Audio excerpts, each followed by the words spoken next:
Assalamualaikum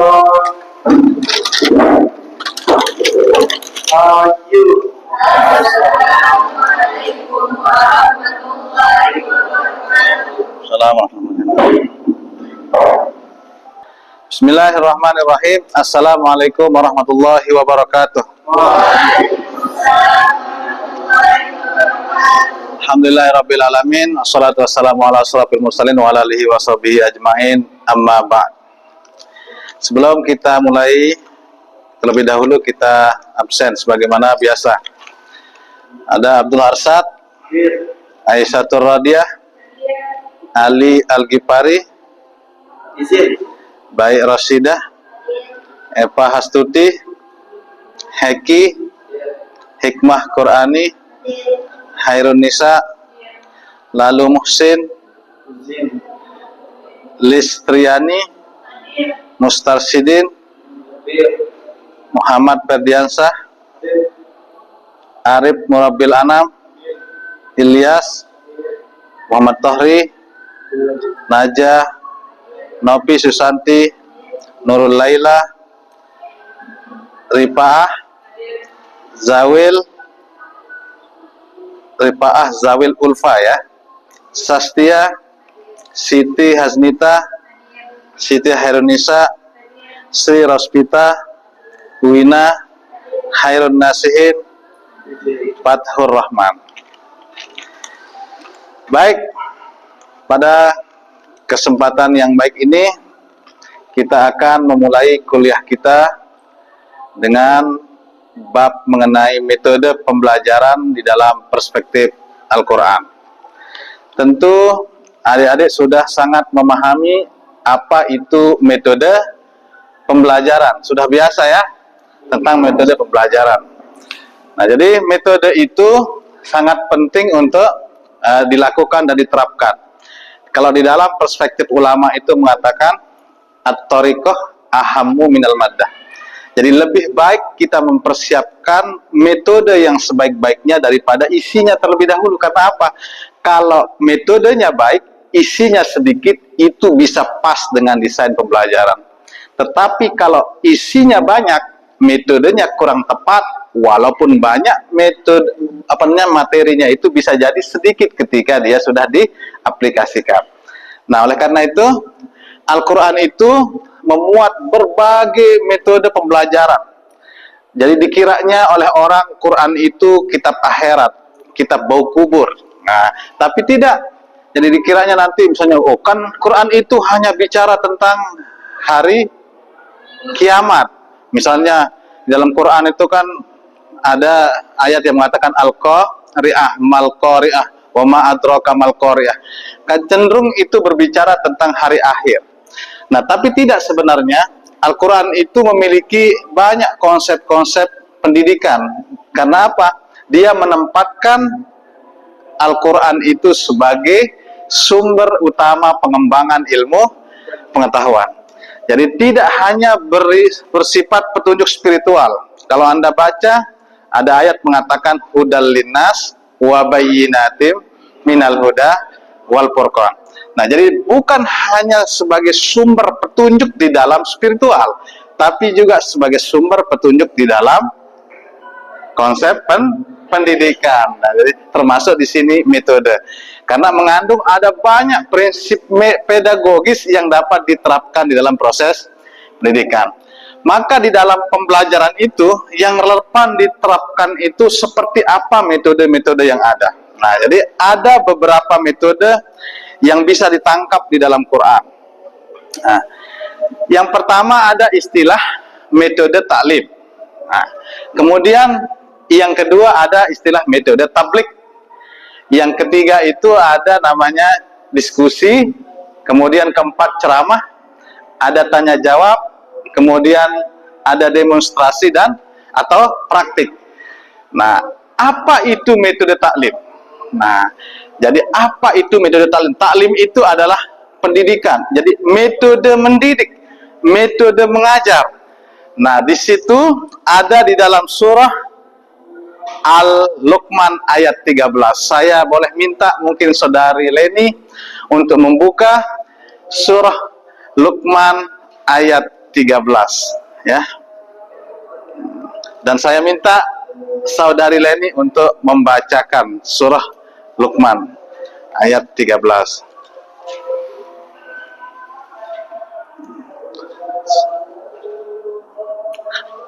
Sudah? Baik, kita dengarkan.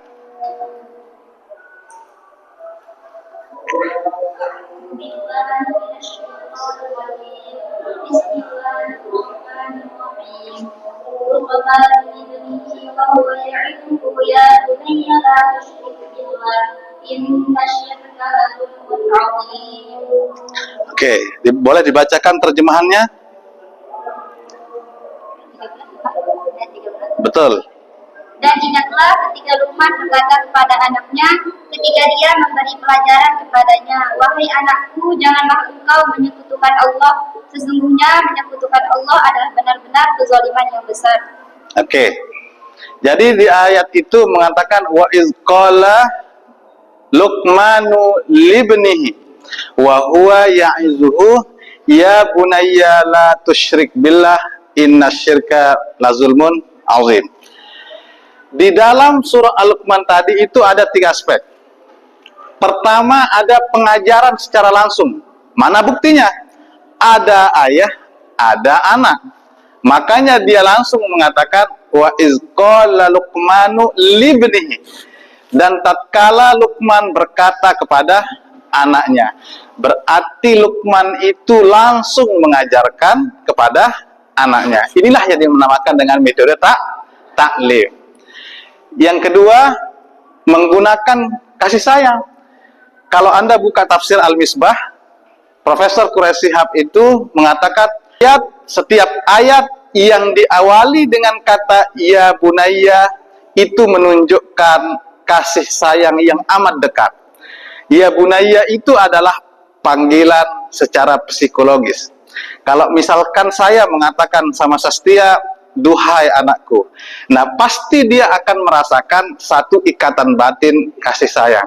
Beda saya mengatakan Sastia, beda. Kalau saya mengatakan duhai anakku, nah itu berbeda. Terlebih lagi kalau kita mendidik itu dipegang pundaknya sambil misalnya, tapi yang sesama ini ya, sesama jenis. Jadi wahai anakku. Nah, kalau misalnya Anda nanti jadi guru lalu kemudian muridnya rada nakal, boleh Anda pegang ini, wahai anakku. Itu biasa berbeda kepada Anda sikapnya setelah kita pegang pundaknya itu. Nah, kalau mengatakan iya, bunayya. Kemudian selanjutnya 3, penanaman nilai tauhid. Mana dia? Ada pada kata la tusyrik billah. Jangan engkau mensekutukan Allah. Nah, dan terakhir ada akhlak di situ berupa targhib dan tarhib. Ada yang mengetahui apa itu targhib dan tarhib? Apa targhib dan tarhib? Hikmah?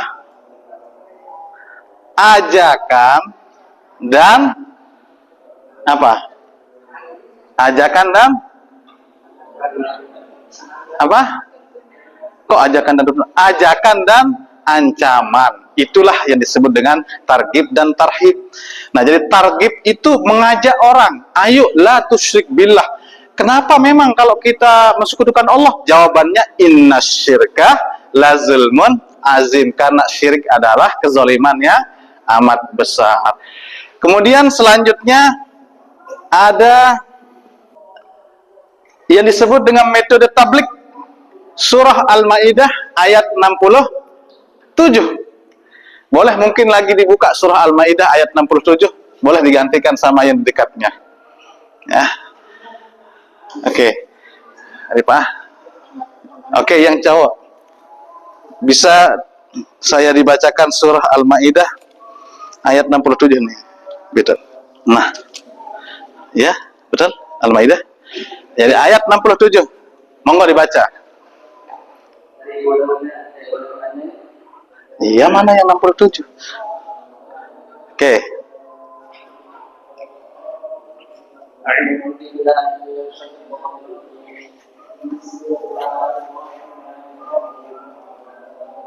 يا أيها الرسول بلغ ما أنزل إليك من ربك وإن لم تفعل فما بلغت رسالته والله يعصمك من الناس إن الله لا يهدي القوم الكافرين. Baik, terima kasih. Metode tabligh itu artinya adalah penyampaian ilmu, ajaran, nilai, kebenaran secara jelas, komunikatif, bijaksana, dan tanggung jawab agar peserta didik mampu memahami dan mengimplementasikan ajaran tersebut. Apa perlunya kemudian metode ini? Metode ini adalah landasannya para nabi. Salah satu sifat Rasul itu adalah apa? Tabligh, menyampaikan. Nah, makanya landasan dakwah para nabi, para rasul adalah metode tabligh. Dalam pendidikan mengandung makna seorang pendidik itu harus memiliki tanggung jawab moral, tanggung jawab spiritual, dan menyampaikan ilmu itu secara utuh, benar, dan dapat dipahami oleh peserta didik. Nah, kemudian silahkan bacakan surah An-Nahl ayat 125. A'udzu billahi minasyaitonir rajim. Ud'u ila sabili rabbika bil hikmati wal mau'izah. Rabbika bil hikmati wal mau'izatil hasanati wajadilhum billati hiya ahsan. Inna rabbaka huwa a'lamu biman dhalla an sabilihi wa huwa a'lamu bil muhtadin. Baik, terima kasih. Metode ini mengedepankan dua arah. Jadi, ud'u ila sabili rabbika bil hikmah. Ajaklah orang lain. Itu artinya ada komunikasi dua arah. Ada tukar pikiran, ada argumentasi, ada pencarian. Islam itu sangat menghargai yang dinamakan dengan diskusi untuk menyampaikan sarana keilmuan. Nah, karena apa? Pendekatan di dalam dakwah dan pendidikan hikmah, mau'izah, hasanah, wajadilhum billati hiya ahsan, dan terakhir adalah mencari atau bertujuan mencari kebenaran bersama, bukan menjatuhkan. Ingat, nah, ini karakternya. Jadi pendekatan dakwah di dalam pendidikan itu tiga: satu, hikmah; dua, mau'izah hasanah; tiga, wajadilhum billati hiya ahsan; dan keempat, bertujuan mencari kebenaran. Jadi tidak boleh ada unsur saling menjatuhkan. Ceramah ada dalam surah Ibrahim ayat 4. Apa itu metode ceramah? Cara penyampaian ilmu secara lisan dengan tujuan memberikan penjelasan, pengarahan, dan pemahaman. Rasul SAW itu diutus pakai metode apa? Ceramah. Nah, ceramah dulu. Beliau menyampaikan kepada masyarakat atau halayak pada saat itu. Untuk apa? Agar sampai kepada kaumnya. Makanya perlu dilakukan ceramah. Karena apa? Penyampaian materi dengan bahasa ceramah itu biasanya lebih mudah ditangkap, baik dari kalangan bawah sampai kalangan atas. Nah, oleh karena itu metode ceramah itu adalah salah satu metode yang baik. Dan terakhir adalah demonstrasi. Nah, yaitu memperagakan secara langsung suatu proses atau aktivitas dan keterampilan agar dapat memahaminya. Dalam konteks modern ini dianggap efektif karena apa? Melibatkan peserta didik secara langsung. Kalau namanya demonstrasi, praktik.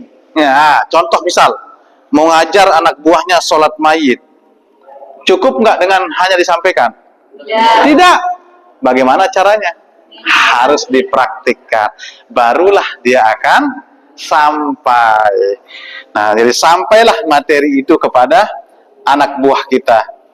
Nah, lalu kemudian selanjutnya saya boleh memberikan pertanyaan kepada Anda untuk mengetes sejauh mana pemahamannya dari tadi.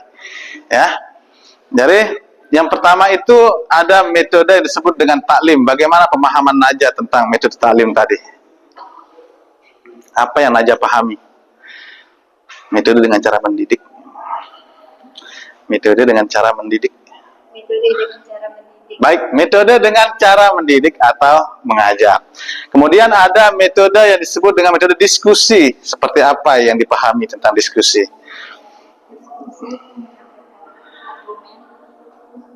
Oke. Siap. Metode ceramah. Metode demonstrasi. Metode praktik. Metode praktik. Oke, saya kira cukup dipahami ya. Cukup. Saya beri kesempatan kepada saudara-saudari dengan 2 pertanyaan. Silahkan. Bagi yang mau bertanya. Baik, silahkan. Saya ingin bertanya, tidak ada metode yang paling baik untuk semua situasi. Efektivitas bergantung pada apa saja. Baik. Jadi saya sampaikan terlebih dahulu bagaimana perbandingan antar metode ya. Jadi perbandingan metode itu bisa dilihat dari keterlibatan siswa dalam pembelajaran. Misal ceramah. Ceramah itu lebih efisien, mudah diterapkan, tapi satu kelemahannya, membuat siswa pasif. Kedua, diskusi, melatih berpikir, komunikatif, tapi apa minnya, kurang baiknya itu adalah biasanya pengelolaan kelas kalau tidak efektif jadi ribut. Yang demonstrasi, apa kebaikannya? Mudah dipahami secara visual, tapi ingat, tidak selalu melibatkan seluruh itu kelemahannya. Selanjutnya, ada tujuan pembelajaran, ada karakteristik, ada materi, ada waktu, dan ada kompetensi guru. Itulah yang membuat efektivitas itu baik. Lanjut, pertanyaan kedua, ada satu lagi. Silahkan, Rifah. Bagaimana perbandingan efektivitas metode sesuai pengalaman, riset, dan keterlibatan siswa? Baik. Kira-kira kalau disederhanakan, seperti apa metode yang baik? Nah, metode yang baik. Seluruh metode itu baik bila dikelola dengan baik. Dan seluruh metode itu harus saling bahu-membahu, digabungkan jadi satu. Tidak bisa misalnya metode ceramah saja, maka tidak akan baik. Nah, saya kira demikian kuliah kita pada hari ini. Kita tutup dengan sama-sama melapaskan hamdalah. Alhamdulillahirabbil alamin. Dan selanjutnya untuk tugas saya kirimkan nanti linknya melalui Bapak Korti. Baik, terima kasih. Assalamualaikum warahmatullahi wabarakatuh.